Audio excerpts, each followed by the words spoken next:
Everyone, this is Dr. Katherine.Kelly, and I am taking advantage of this foggy morning to talk more about conscious evolution and talk about, are you living in a fog? Are you intentionally living in a fog because you don't want to see what's going on in the world? Or are you just kind of getting by? Are you outrunning your soul? Are you working too hard to get things done rather than stopping and settling in and really listening to who you are and what you need? I hear this every day.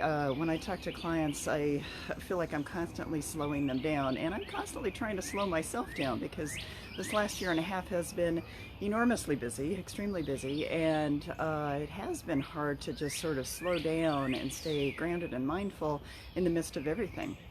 Now, I think about everything that's going on in the world, and every day I have several people lamenting what's going on in our government, what's going on in kind of the world around us. And I think it's important for us to stay very grounded in who we are, stay very grounded in what is it that we need as souls, individual souls, in order to thrive. How do we get out of our own fog? How is it that we are able to break through? Because even in all the fog, you hear the spring birds, you hear things that are kind of beyond what we think we can get to.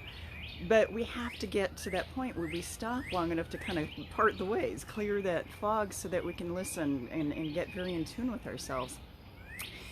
I talk a lot about conscious evolution. We cannot consciously evolve if we are stuck in the fog. We cannot consciously evolve if we are keeping ourselves so busy that we don't take time to reflect.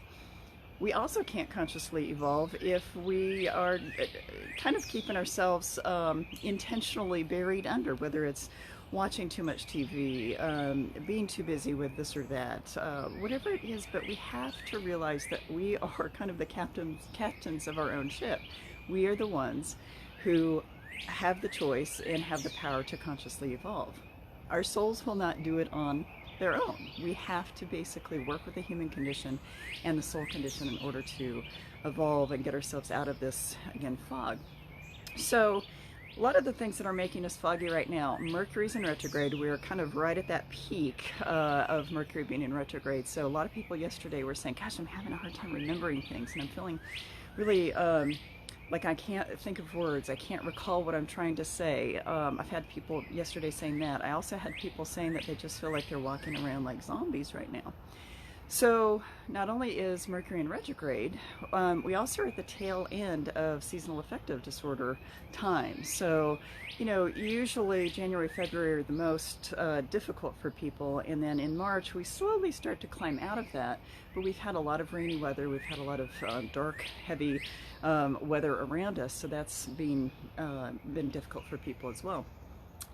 But it's really what's going on within our own lives that we have the control over. We have to think about, is something making us uncomfortable? Is there something that we can do in order to learn from those things?